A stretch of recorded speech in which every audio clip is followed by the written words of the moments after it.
தி Lord. ஆண்டவராகிய இயேசு கிறிஸ்துவின் நாமத்தில் உங்களுக்கு என் அன்பின் வாழ்த்துதலை தெரிவித்துக் கொள்கிறேன். என் கருமையான தேவ பிள்ளைகளே, ஒவ்வொரு நாளும் இந்த யூடியூப் மூலம் உங்களை சந்திப்பதில் நான் மிகுந்த மகிழ்ச்சி அடைகிறேன். இந்த ஆடியோவை நீங்கள் கேட்டு தேவ ஆசீர்வாதத்தை பெறுவது மட்டுமன்றி, உங்களுக்கு அறிமுகமானவர்கள், உங்கள் நண்பர்கள், உங்கள் உறவினர்களுக்கும் இந்த ஆடியோவை அனுப்பி தேவனுடைய நாமத்தை மகிமைப்படுத்தும்படி உங்களை அன்புடன் கேட்டுக்கொள்கிறேன். இந்த நாளிலும் 1 சாமுவேல் 24 அதிகாரம் முதல் வசனம். சவுல் பெலிஸ்தரை பின்தொடர்ந்து திரும்பி வந்தபோது, இதோ தாவீது என்கேதியின் வனாந்திரத்தில் இருக்கிறான் என்று அவனுக்கு அறிவிக்கப்பட்டது. அப்பொழுது சவுல் இஸ்ரவேல் அனைத்திலும் தெரிந்து கொள்ளப்பட்ட 3000 பேரை கூட்டிக் கொண்டு தாவீதையும் அவன் மனுஷரையும் வரையாடுகளுள்ள கண்மலையின் மேல் தேட போனான். வழியோரத்தில் இருக்கிற ஆட்டு தொழுவங்களிடத்தில் அவன் வந்தபோது அங்கே ஒரு கெபி இருந்தது. அதிலே சவுல் மலஜலாதிக்கு போனான். தாவீதும் அவன் மனுஷரும் அந்த கெபியின் பக்கங்களில் உட்கார்ந்திருந்தார்கள். அப்பொழுது தாவீதின் மனுஷர் அவனை நோக்கி, இதோ நான் உன் சத்ருவை உன் கையில் ஒப்பு கொடுப்பேன், உன் பார்வைக்கு நலமானபடி அவனுக்கு செய்வாயாக என்று கர்த்தர் உன்னோடே சொன்ன நாள் இதுதானே என்றார்கள். தாவீது எழுந்திருந்து போய் சவுலுடைய சால்வையின் தொங்கலை மெல்ல அறுத்து கொண்டான். தாவீது சவுலின் சால்வை தொங்கலை அறுத்து கொண்டது நிமித்தம் அவன் மனது அடித்து கொண்டிருந்தது. அவன் தன் மனுஷரை பார்த்து, கர்த்தர் அபிஷேகம் பண்ணின என் ஆண்டவன் மேல் என் கையை போடும்படியான இப்படிப்பட்ட காரியத்தை நான் செய்யாதபடிக்கு கர்த்தர் என்னை காப்பாராக, அவர் கர்த்தரால் அபிஷேகம் பண்ணப்பட்டவர் என்று சொல்லி தன் மனுஷரை சவுலின் மேல் எழும்ப ஒட்டாமல் இவ்வார்த்தைகளினால் அவர்களை தடை பண்ணினான். சவுல் எழுந்திருந்து கெபியை விட்டு வழியே நடந்து போனான். அப்பொழுது தாவீதும் எழுந்து கெபியிலிருந்து புறப்பட்டு சவுலுக்கு பின்னாக போய், ராஜாவாகிய என் ஆண்டவனே என்று கூப்பிட்டான். சவுல் திரும்பி பார்த்தபோது தாவீது தரைமட்டும் முகம் குனிந்து வணங்கி சவுலை நோக்கி, தாவீது உமக்கு பொல்லாப்பு செய்ய பார்க்கிறான் என்று சொல்கிற மனுஷருடைய வார்த்தைகளை ஏன் கேட்கிறீர்? இதோ கர்த்தர் இன்று கெபியில் உம்மை என் கையில் ஒப்பு கொடுத்தார் என்பதை இன்றைய தினம் உம்முடைய கண்கள் கண்டதே. உம்மை கொன்று போட வேண்டும் என்று சிலர் சொன்னார்கள், ஆனாலும் என் கை உம்மை தப்பவிட்டது. என் ஆண்டவன் மேல் என் கையை போடேன், அவர் கர்த்தரால் அபிஷேகம் பண்ணப்பட்டவராமே என்றேன். என் தகப்பனே பாரும், என் கையில் இருக்கிற உம்முடைய சால்வையின் தொங்கலை பாரும். உம்மை கொன்று போடாமல் உம்முடைய சால்வையின் தொங்கலை அறுத்து கொண்டேன். என் கையிலே பொல்லாப்பும் துரோகமும் இல்லை என்றும் உமக்கு நான் குற்றம் செய்யவில்லை என்றும் அறிந்து கொள்ளும். நீரோ என் பிராணனை வாங்க அதை வேட்டையாடுகிறீர். கர்த்தர் எனக்கும் உமக்கும் நடு நின்று நியாயம் விசாரித்து கர்த்தர் தாமே என் காரியத்தில் உமக்கு நீதியை சரி கட்டுவாராக. உம்முடைய பேரில் நான் கை போடுவதில்லை. முதியோர் மொழிப்படியே ஆகாதவர்களிடத்திலே ஆகமியம் பிறக்கும். ஆகையால் உம்முடைய பேரில் நான் கை போடுவதில்லை. இஸ்ரவேலின் ராஜா யாரை தேட புறப்பட்டார்? ஒரு செத்த நாயையா, ஒரு தெள்ளு பூச்சியையா? நீர் யாரை பின்தொடர்கிறீர்? கர்த்தர் நியாயாதிபதியாய் இருந்து எனக்கும் உமக்கும் நியாயம் தீர்த்து எனக்காக வழக்காடி நான் உம்முடைய கைக்கு தப்ப என்னை விடுவிப்பாராக என்றான். தாவீது இந்த வார்த்தைகளை சவுலோடே சொல்லி முடிந்த பின்பு, சவுல், என் குமாரனாகிய தாவீதே, இது உன்னுடைய சத்தம் அல்லவா என்று சொல்லி சத்தமிட்டு அழுது தாவீதை பார்த்து, நீ என்னை பார்க்கிலும் நீதிமான், நீ எனக்கு நன்மை செய்தாய், நானோ உனக்கு தீமை செய்தேன். நீ எனக்கு நன்மை செய்ததை இன்று விளங்க பண்ணினாய். கர்த்தர் என்னை உன் கையில் ஒப்பு கொடுத்திருந்தும் நீ என்னை கொன்று போடவில்லை. ஒருவன் தன் மாற்றானை கண்டுபிடித்தால் அவனை சுகமே போக விடுவானோ? இன்று நீ எனக்கு செய்த நன்மைக்காக கர்த்தர் உனக்கு நன்மை செய்வாராக. நீ நிச்சயமாக ராஜாவாய் இருப்பாய் என்றும் இஸ்ரவேலின் ராஜ்யபாரம் உன் கையில் நிலைவரப்படும் என்றும் அறிவேன். இப்போதும் நீ எனக்கு பின்னிருக்கும் என் சந்ததியை வேறறுப்பதில்லை என்றும் என் தகப்பன் வீட்டாரில் என் பெயரை அழித்து போடுவதில்லை என்றும் கர்த்தர் மேல் எனக்கு ஆணையிட்டு கொடு என்றான். அப்பொழுது தாவீது சவுலுக்கு ஆணையிட்டு கொடுத்தான். பின்பு சவுல் தன் வீட்டுக்கு புறப்பட்டு போனான். தாவீதும் அவன் மனுஷரும் அரணிப்பான இடத்திற்கு ஏறி போனார்கள். கருமையான தேவ பிள்ளைகளே, இந்த நாளிலும் 1 சாமுவேல் 24 அதிகாரம் 1 முதல் 22 வசனங்களை நான் வாசித்திருக்கிறேன். என கருமையான தேவ பிள்ளைகளே, இந்த இடத்துல இந்த அதிகாரத்தில் பார்த்தீங்கன்னா சவுலும் தாவீதும் ஒருவரை ஒருவர் அவங்க சந்திக்கிறதை நாம் பார்க்கிறோம். கருமையான தேவ பிள்ளைகளே, இந்த தாவீது என்கேதியில் வனாந்திரத்தில் இருக்கிறான்னு கேள்விப்பட்டு ஒரு 3000 பேரை கூட்டிட்டு அவனை என்ன பண்ணணும், தாவீதை கொல்லணும்னு புறப்பட்டு போகிறான். போகிற வழியில் அவன் அதாவது ஒரு இடத்துல அவன் போய் அமர்ந்திருக்கும் பொழுது அவன் அதாவது அந்த சவுலை அவன் தாவீது பார்க்கிறான். அந்த கெபியில் இருந்து அவன் இருக்கும்போது அதை பார்த்து அந்த எல்லாரும் சொல்கிறாங்க, இதுதான் நல்ல டைமு, ஆண்டவர் உன் சத்துரு உன் கையில் ஒப்பு கொடுப்பேன்னு சொன்னார், உன் பார்வைக்கு நலமானபடி செய்யின்னு சொன்னார், இதுதான் இந்த சவுலை என்ன பண்ணிடலாம், ஒரே போடா போட்டு தீர்த்துடலாம் அப்படின்னு கூட இருந்தவங்களாம் சொல்கிறாங்க. ஆனால் இந்த தாவீது என்ன பண்ணுறான், அவன் திரும்பி உட்கார்ந்துருக்கிற அந்த நேரத்தில் அந்த வஸ்திரத்தின் ஓரத்தை மட்டும் கட் பண்ணிட்டு அவன் வந்துடுறான். ஆனால் அந்த வஸ்திரத்தின் ஓரத்தை கட் பண்ணுறது கூட தாவீதின் மனசு இடம் கொடுக்கல. அவன் மனது படப்படன்னு அடித்து கொள்ளுது. ஏன்னா அவர் அபிஷேகம் பண்ணப்பட்டவர் என்று சொல்லி அவன் ஒரு மரியாதை கொடுக்கறதை பார்க்கிறோம். ஏன்னு சொன்னால் அபிஷேகம் பண்ணப்பட்டவர் மேலே என் கை போடக்கூடாது அப்படின்னு தாவீது சொல்கிறதை பார்க்கிறோம். அப்போ அந்த சவுலுக்கு இல்லை, அவனுக்குள்ளே இருக்கிற அந்த அபிஷேகத்தை ஆண்டவர் அவனை அபிஷேகித்தார். ஒரு காலத்தில் அவனை அபிஷேகித்தார். அதனால அந்த அபிஷேகம் பண்ணப்பட்டவங்க மேலே என் கை போடக்கூடாதுன்ற ஒரு நல்ல எண்ணம் தாவீதுக்குள்ளே இருந்ததை பார்க்கிறோம். எனக்கு அருமையான தேவ பிள்ளைகளே, இன்னைக்கு எத்தனை பேர் தாவீதுக்குரிய அந்த குணம் இருக்குது யோசித்து பாருங்க. ஒருவேளை அபிஷேகம் பண்ணப்பட்ட உங்கள் மனைவியாக இருக்கலாம். அந்த மனைவியை எப்படி வாய்க்கு வந்தபடியெல்லாம் திட்டுறீங்கல்ல, கெட்ட வார்த்தையிலெல்லாம் சிலர் திட்டுறீங்கல்ல, சிலர் அபிஷேகம் பண்ணப்பட்ட மனைவியை அடிக்கக்கூட செய்கிறீங்கல்ல. ஆனால் இந்த தாவீதை பார்த்தீங்களா, கைக்கு எட்ட தூரத்தில் சத்துரு கிடைச்ச போதும் அவன் அந்த சவுலை கொல்லாமல் வஸ்திரத்தை மட்டும் கட் பண்ணிட்டு வரான். அப்போ அவன் எவ்வளோ அதாவது பரிசுத்த ஆவியானவருக்கு முதலிடம் கொடுக்கிறதை நாம் பார்க்கிறோம்.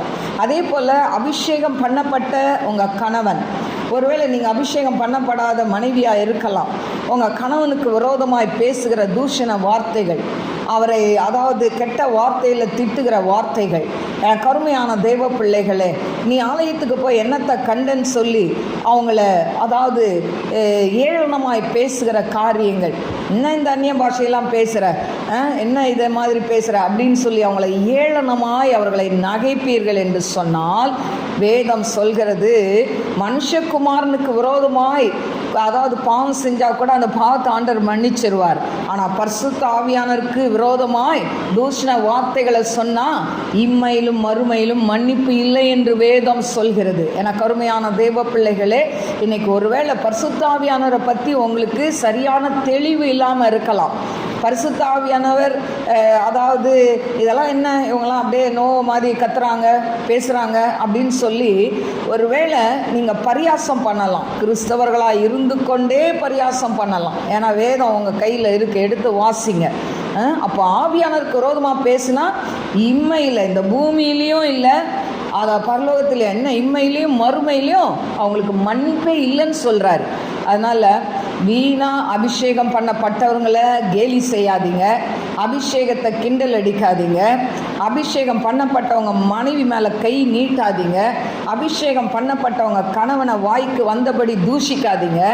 கர்த்தர் கணக்கு கேட்பார். அல்லேலூயா. தாவீது பாருங்க, அந்த அபிஷேகம் பண்ணப்பட்டவர் தன்னை கொலை செய்யலாம் தேடுறார். அப்படி தெரிஞ்சும் அவன் மேலே கை வைக்கலாம். அவன் நினச்சா அந்த இடத்துல கொன்று இருக்கலாம். ஆனால் அந்த கொல்லாமல் அஸ்திரத்தின் ஓரத்தை கட் பண்ணிவிட்டு இவன் சவுல் கிளம்பி போகிறான். பின்னாலேருந்து கூப்பிட்றான். என்ன கூப்பிட்றான்? அவன் எழுந்து தாவீது, அதாவது சவுல் போன பிறகு தாவீது பின்னாலே போய் அவன் சொல்கிறான், ஆண்டவனே, ராஜாவாகிய ஆண்டவனே. பாருங்க, எதிரி எப்படி கூப்பிட்றான்? ராஜாவாகிய ஆண்டவனே. சவுல் திரும்பி பார்த்த உடனே அவன் என்ன பண்ணுறான்? தரை மட்டும் குனிஞ்சு வணங்குறான். அல்லேலூயா. அப்போ நினச்சா கூட ஓடி போய் இவங்க ஆளுங்க கொண்டு போட்டிருக்கலாம். தரை மட்டும் குனிஞ்சு வணங்கிட்டு சொல்கிறான், இந்த பாருங்க, உங்கள் வஸ்திர தொங்கல் என் கையில் இருக்குது. நான் கொல்லணும்னு நினச்சா கொன்று இருப்பேன். ஆனால் தாவீது உங்களை கொல்ல போகிறான்னு சொல்லி மற்றவங்க சொல்கிறத ஏன் கேட்குறீங்க? நான் உங்களை கொல்றதுக்கு நினைக்கலையே. இன்றைக்கி என் கையில் நீங்கள் கொடுக்கப்பட்டோம், நான் கொல்லலையே அப்படின்னு சொல்லி அவன் சொல்கிறான். சொன்ன உடனே, நீங்கள் ஏன் என்னை தேடி வரீங்க? என்னை ஏன் எதுக்கு தேடுறீங்க? நீங்கள் ஒரு செத்த நாயவா தேடுறீங்க? தெள்ளுப்பூச்சியவா தேடுறீங்க? எதுக்கு தேடுறீங்க? என்ன யாரை தேடுறீங்க? யாரை பின்தொடர்ந்து வரீங்க அப்படின்னு தாவீது கேட்டப்போ, இந்த தாவீது இதெல்லாம் சொல்லி முடித்த உடனே சவுல் சொல்கிறாரு 16ஆம் வசனத்தில், என் குமாரனாகிய தாவீதே, இது உன்னுடைய சத்தம் அல்லவான்னு சொல்லி அவன் சத்தமிட்டு அழுது அவன் சொல்கிறான் தாவீதை பார்த்து, நீ என்னை பார்க்கிலும் நீதிமான், நீ எனக்கு நன்மை செய்தாய், நானும் உனக்கு தீமை செய்தேன். அதனால் ஆண்டவர் உனக்கு நன்மை செய்வார்னு சொல்லி அவனை இது பண்ணிவிட்டு, நீ ராஜாவாகிறது நிச்சயம்தான், ஆனாலும் நீ இஸ்ரவேலின் மேல் ராஜாவாக இருக்கும்போது என் பின் சந்ததியை நீ வேறு இருக்க மாட்டேன்னு எனக்கு ப்ராமிஸ் பண்ணி கொடு அப்படின்னு சொல்லி என்னோட உடன்படிக்கை பண்ணு அப்படின்னு சொல்லி அவர் சொன்ன உடனே தாவீதும் ஆணையிட்டு கொடுக்குறான். நான் அதாவது ராஜாவானாலும் உங்கள் சந்ததி வாரிசு அழிக்க மாட்டேன் அப்படின்னு சொல்லி. இப்போ அவன் வீட்டுக்கு போயிட்டான் சவுல். இவன் அரணிப்பான ஒரு இடத்துக்கு இவங்க என்ன பண்ணிட்டாங்க, போயிட்டாங்க.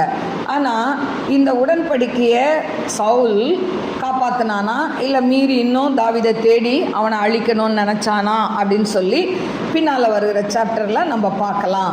எனக்கு அருமையான தேவ பிள்ளைகளே, இந்த அதிகாரத்தில் நம்ம கற்றுக்கொள்கிற ஒரு பாடம் என்னென்னா, உன் சத்துருவை நேசி. ஹல்லேலூயா. இன்றைக்கி சத்துருவை நேசிக்கிறது ரொம்ப கஷ்டம் இல்லை? எனக்கு அருமையான தேவ பிள்ளைகளே, சத்துருவை நேசிக்கிறதுக்கே முடியாது. நீங்கள் சொல்லலாம், ஐயோ சத்துருவை எப்படி நேசிக்கிறது அப்படின்னு சொல்லி. எனக்கு அருமையான தேவ பிள்ளைகளே, அந்த சத்துருவை நேசிக்கிற ஒரு நல்ல குணத்தை ஆண்டவர்கிட்ட கேளுங்க. நம்மளால் நேசிக்கவே முடியாதுங்க, நம்ம வெறும் மனுஷர்கள் தான். ஆனால் நம்மளால் நேசிக்க முடியாது. ஆண்டவர்கிட்ட கேளுங்க, ஆண்டவரே, அப்பா எனக்கு விரோதமாக இத்தனை காரியங்களை செய்கிறாங்கப்பா, இத்தனை மாந்திரிக காரியங்களை செய்கிறாங்கப்பா, ஆனாலும் இவர்களை மன்னிக்கிறதுக்கு எனக்கு கிருபை வேணும் ஆண்டவரே, கிருபை தாங்கன்னு சொல்லி ஆண்டவர்கிட்ட கேட்டு பாருங்கள். ஹல்லேலூயா. ஏன்னு சொன்னால் வேதம் சொல்கிறது, ரோமர் 12ஆம் அதிகாரம் 19 நான் வாசிக்கிறேன். பிரியமானவர்களே, பழி வாங்குதல் எனக்குரியது, நானே பதில் செய்வேன் என்று கர்த்தர் சொல்கிறார் என்று எழுதியிருக்கிறபடியால் நீங்கள் பழி வாங்காமல் கோபாக்கினைக்கு இடம் கொடுங்கள். அன்றியும் உன் சத்துரு பசியா இருந்தால் அவனுக்கு போஜனம் கொடு, தாகமாக இருந்தால் அவனுக்கு பானம் கொடு. நீ இப்படி செய்வதினால் அக்கினி தழலை அவன் தலையின் மேல் குவிப்பாய். நீ தீமையினாலே வெல்லப்படாமல் தீமையை நன்மையினாலே வெல்லு அப்படின்னு சொல்கிறாரு. எனக்கு அருமையான தேவ பிள்ளைகளே, அதனால் நாம் சத்ருவை என்ன பண்ணணும், நேசிக்கணும். ஹல்லேலூயா. எனக்கு அருமையான தேவ பிள்ளைகளே, நம்ம அநேக நேரத்தில் நம்ம செய்கிற ஒரு காரியம் என்னென்னா, அதாவது நம்மளை நேசிக்கிறவர்களை நேசிப்போம், நமக்கு உதவி செய்கிறவர்களுக்கு நாம் உதவி செய்வோம். ஆனால் நமக்கு ஆப்போசிட்டாக வேலை பார்க்குறவங்க, நம்மளை அவதூறாக பேசுகிறவங்க, இவங்களுக்கு ஒரு பிரச்சனைன்னு வந்தால் நமக்கு உதவி செய்யனா வராது, மனசு வராது. ஆனால் தாவீதுக்கு வாழ்க்கையிலேருந்து நாம் கற்றுக்கொள்ளக்கூடிய ஒரு காரியம் என்னன்னா, அதாவது சத்ருவை ஸ்நேகி. ஹல்லேலூயா. சவுல் எவ்வளோ பெரிய, அவன் உயிரையே வாங்க தொடர்ந்து அவன் பின்னாடியே வரான். ஆனாலும் அந்த தாவீது என்ன பண்ணலை, அபிஷேகம் பண்ணப்பட்டவர் மேலே கை வைக்க மாட்டேன்னு ஒரு அவனுக்குள்ள ஒரு அந்த எண்ணம் இருந்தது. இன்னைக்கு இந்த எண்ணம் குடும்பத்தில் இருக்கணும். ஒருவேளை கணவன் ரட்சிக்கப்படாமல் இருக்கலாம், மனைவி ரட்சிக்கப்பட்டு நல்ல அபிஷேகத்தில் நிறைந்தவர்களாய் ஜெபிக்கிறவர்களாக இருக்கலாம். தயவு செய்து அவங்கள வாய்க்கு வந்தபடி கணவன்மார் திட்டாதீங்க, திட்டுனா அந்த சாபம் உங்களுக்கு. அதே போல் கணவன் ரட்சிக்கப்பட்டு நல்ல அபிஷேகம் பெற்று கர்த்தருக்கு உண்மையாய் வாழ்ந்து கொண்டிருக்கிறவங்க கணவனை வாய்க்கு வந்தபடி தூஷித்தீங்கன்னா ஆண்டவர் ஒரு நாள் நியாய தீர்ப்பில் கொண்டு வந்து நிறுத்துவார். ஹல்லேலூயா. அதனால் உங்களுக்கு உங்கள் கணவனை பார்க்கும்போது கணவன் மாத்திரம் இல்லை, அவருக்குள்ளே இருக்கிறவர் யார்? பரிசுத்த ஆவியானவருடைய அபிஷேகம். அதுக்கு மரியாதை கொடுங்க. அதே போல் மனைவியை பார்க்கும்போது மனைவி ஒருவேளை அழகில்லாமல் இருக்கலாம், உங்களுக்கு பிரயோஜனமாக இல்லைன்னு நீங்கள் நினைக்கலாம். ஆனால் எப்படி இருந்தாலும் அவங்களுக்குள்ளே இருக்கிறவர் பரிசுத்த ஆவியானவர். அந்த அழகை பாருங்கள். ஹல்லேலூயா. ஆவியானவர் உள்ளே இருக்கும்போது கை நீட்டி உங்கள் மனைவியை அடிக்காதீங்க, அது உங்களுக்கு சாபம். என கருமையான தெய்வ பிள்ளைகளே, இப்படி ஆண்டவர் பரிசுத்த ஆவியானவருக்கு தாவீது முக்கியத்துவம் கொடுத்தது போல உங்கள் வாழ்க்கையில என் வாழ்க்கையிலையும் ஆவியானவருக்கு நாம் முக்கியத்துவம் கொடுக்கும் பொழுது கர்த்தர் நம்மை ஆசீர்வதிப்பார். கண்களை மூடி நாம் செபிப்போம். ஸ்தோத்திரிக்கிற ஆண்டவரே, அப்பா அம்மா நந்தியோடு சுதிக்கிறவர தீரபா லபாக்கபா ரபா ரபா லபாக்கரபா ஊதியாக்கரபா ஊதியாக்கரபா ஓரி கபபா பாபா பாபா ஷியலகதனை கரபா. அபிஷேகம் பண்ணப்பட்ட ஆண்டவரை அப்பா சவுல் ஆண்டவரை கை கெட்டுற தூரத்தில் இருந்த போதும் ஆண்டவரே தாவீது கை போடலப்பா. ஆண்டவரை அபிஷேகம் பண்ணப்பட்டவர் மேலே கை போட மாட்டேன்னு சொல்கிறான்ப்பா. ஆண்டவரே அதே போல ஆண்டவரே அப்பா சத்ருவை ஆண்டவரே நேசிக்கணும்னு சொன்னது போல அப்பா உமக்கு ஸ்தோத்திரிக்கிற துதிக்கிறான்ப்பா. ஆண்டவரே சத்ருவை நேசிக்கக்கூடிய குணத்தை கொடுத்தீங்கப்பா. இதை கேட்டுக்கொண்டிருக்கிற உங்களுடைய பிள்ளைகளுக்கும் அப்பா சத்ரு ஆண்டவரே யாரெல்லாம் உங்களுக்கு சத்ருவா இருக்கிறார்களோ ஆண்டவரே அவங்க கஷ்டப்படும் போதோ இல்லை தகப்பனை ஆண்டவரை அப்பா அவங்களுக்கு ஒரு ஆண்டவரை பிரச்சனையின் போதோ ஆண்டவரே அவங்களால முடிந்த உதவியை செய்ய கிருபை கொடுங்கப்பா. ஆண்டவரே உமக்கு ஸ்தோத்திரிக்கிற துதிக்கிற ஆண்டவரை அப்பா அம்மா நந்தியோடு ஸ்துதிக்கிறவர தீரபா கரபா. தீமையை நன்மையினால் வெல்லு என்று சொல்லியிருக்குதுப்பா. ஆண்டவரே தீமை செய்தவர்களுக்கு நன்மை செய்யணும்னு சொல்லியிருக்கிறீங்கப்பா. ஆண்டவரே உம்முடைய கிருபை உம்முடைய பிள்ளைகளை தாங்கட்டும் ஏசப்பா. இந்த நாளிலும் யார் மேல கசப்போடு ஆண்டவரே வைராக்கியத்தோடு இருக்கிறார்களோ அந்த கசப்பு வெறுப்பு வைராக்கியத்தை அவங்களுடைய சிந்தையை விட்டு அவங்க இருதயத்தை விட்டு எடுத்து போடுங்க ஆண்டவரே. ஷலஹத ரைகம் சிபலா கர்பியா ஓ ரபபா பாபா பாபா ரிகரபல பரபலபரபா கரபா.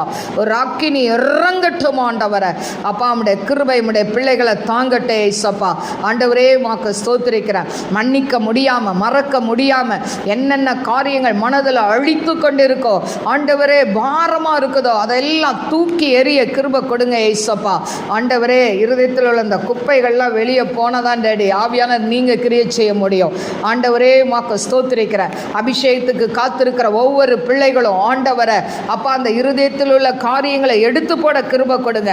அபிஷேகம் பெற்றவர்களோ ஆண்டவரே அபிஷேகம் கிடைத்த பிறகோ ஆண்டவரே அப்பா தகப்பனே அவங்களுக்குள்ள கசப்பு வெறுப்பு வைராக்கியத்தை வைத்து கொண்டிருந்தால் ஆண்டவரே ஜெபிக்க முடியாதே டாடி. ஆண்டவரே இறங்கி அற்புதத்தை செய்யுங்கப்பா. அந்த கசப்பு யார் மேல கசப்புகள் இருந்தாலும் ஆண்டவரே அவங்க முகத்திலே முழிக்க மாட்டேன்னு சொல்லி இருந்தாலும் ஆண்டவரே எனக்கு இப்படியெல்லாம் என் குடும்பத்தை அழிச்சிட்டாங்கன்னு சொல்லி அவங்க மேல ஆண்டவரே கசப்புகள் இருந்தாலும் மனதார மன்னித்து மறக்க கிருபை கொடுங்க டாடி. ஆண்டவரே உம்முடைய கரத்தில் தாழ்த்துகிற அதை கேட்டுக்கொண்டு இருக்கிற யூடியூப்ல கேட்கிற ஒவ்வொரு பிள்ளைகளோடு நீர் பேசும் ஆண்டவரை. நீர் பேசுகிற தெய்வம் ஆண்டவரை அப்பா உமக்கு ஸ்தோத்திரம். அடைய அன்பின் கரத்தில் தாழ்த்துகிற இதை கேட்டுக்கொண்டு இருக்கிறப்பா சிறு பிள்ளைகள் வாலிப பிள்ளைகள் முதியோர்கள் நடுத்தர வயது யாரா இருந்தாலும் அவர்களோடு நீர் இடைப்படுங்க டாடி. எல்லா கசப்புகளையும் தூக்கி எறிந்தாப்பா உம்மோடு ஒப்புரவாக கிருபை கொடுங்க டாடி. ஆண்டவரே உம்முடைய அன்பின் கரத்தில் தாழ்த்துகிற இந்த நாளிலே நோய்வாய் ஆண்டவரே படுத்த படுக்கையா இருக்கிற பிள்ளைகளுக்கு நீங்க சுகத்தை கொடுங்கப்பா. அவங்க படுக்கை மாறட்டும் ஆண்டவரை. வியாதி படுக்கை மாறட்டும் ஆண்டவரை. அப்பா நீண்ட நாள் படுத்த படுக்கையில் இருக்கிற பிள்ளைகளை தொட்டு சுகப்படுத்துங்க. அவங்க எழுந்து நடக்கட்டும் ஆண்டவரை. அவங்க கால்களை பலப்படுத்துங்க ஆண்டவரை. அப்பா திருமணத்துக்கு காத்திருக்கிற பிள்ளைகளுக்கு திருமணங்கள் தடைப்பட்டு கொண்டே இருக்கேப்பா. அந்த தடைகளெல்லாம் உடையட்டும் ஆண்டவரை. அப்பா பிள்ளைகளுக்கு இந்த வருஷத்துல ஆண்டவரை அநேக பிள்ளைகள் யாரெல்லாம் காத்திருக்காங்களோ அவங்களுக்கு ஏற்ற துணையை ரட்சிக்கப்பட்ட ஒரு வாழ்க்கை துணையை கொடுத்து உம்முடைய நாமத்தை மகிமைப்படுத்துங்க ஆண்டவரை. படிக்கிற பிள்ளைகள் அப்பா எங்கே போய் படிக்கிறது எந்த காலேஜில் படிக்கிறதுன்னு தடுமாறிக்கொண்டு எதை சூஸ் பண்ணுறதுன்னு தெரியாமல் என்ன படிக்கணும்னு சூஸ் பண்ண தெரியாமல் இருக்கிற வாலிப பிள்ளைகளை ஆண்டவரை நீங்கள் கண்ணோக்கி பாருங்கப்பா. அவங்களுக்கு நீங்கள் ஆண்டவரை ஆலோசனை கத்தராய் கடந்து போங்க ஏசப்பா. ஆண்டவரே, அதே போல் படித்து முடித்து வேலைக்காக காத்திருக்கிற பிள்ளைகளை எலியாசார நேர்வழியாய் நடத்தினது போல உடைய பிள்ளைகளை நடத்துவீராக டாடி. ஆண்டவரே, நம்முடைய அன்பின் கரத்தில் தாழ்த்தி ஒப்பு கொடுக்கிற குடிக்கோ ஆண்டவரே கஞ்சாக்கோ போதைப் பொருட்களுக்கோ அடிமையாக இருக்கிற அப்பா பிள்ளைகளை, வாலிப பிள்ளைகளை ஆண்டவரை, வயதானவர்கள், நடுத்தர வயது யாராக இருந்தாலும் அவங்கள தொட்டு அப்பா நீங்கள் தூக்குங்கப்பா. அந்த பாவ கட்டிலிருந்து, அந்த சாப கட்டிலிருந்து ஆண்டவரே, அந்த கத்தாவே போதையிலிருந்து நீங்கள் வெளியே கொண்டு வாங்க டாடி. உங்களுடைய கத்தாவே பிள்ளைகளை ஆசீர்வதிங்க. அதை விடுறதுக்கு பலனை கொடுங்கப்பா, அதை விடுறதுக்கு பலனை கொடுங்கப்பா. நீங்கள் விடுதலை கொடுக்கிற தேவன். குமாரன் ஒருவனை விடுதலை ஆக்கினால் மெய்யாகவே விடுதலை ஆவீர்கள் என்று சொல்லப்பட்டிருக்குப்பா. ஒரு மனுஷன் விடுதலை கொடுக்க முடியாது, நீங்கள் தான் விடுதலை கொடுக்கணும். இதை கேட்டுக்கொண்டு இருக்கிற ஒவ்வொரு பிள்ளைகளும் யார் யார் ஆண்டவரை பாவத்தில் இருக்கிறாங்களோ, உபச்சாரத்தில் கட்டப்பட்டு இருக்கிறாங்களோ, அதிலிருந்து வெளியே வர கிருபை கொடுங்க டாடி. நாமத்தை மகிமைப்படுத்துங்க. ஆவியானதாமே பெரிய காரியங்களை செய்யுங்க. அடைய அன்பின் கரத்தில் தாழ்த்துகிற இயேசுவின் நாமத்தில் கேட்கிறேன் பிதாவே, ஆமென். God bless you. God bless you.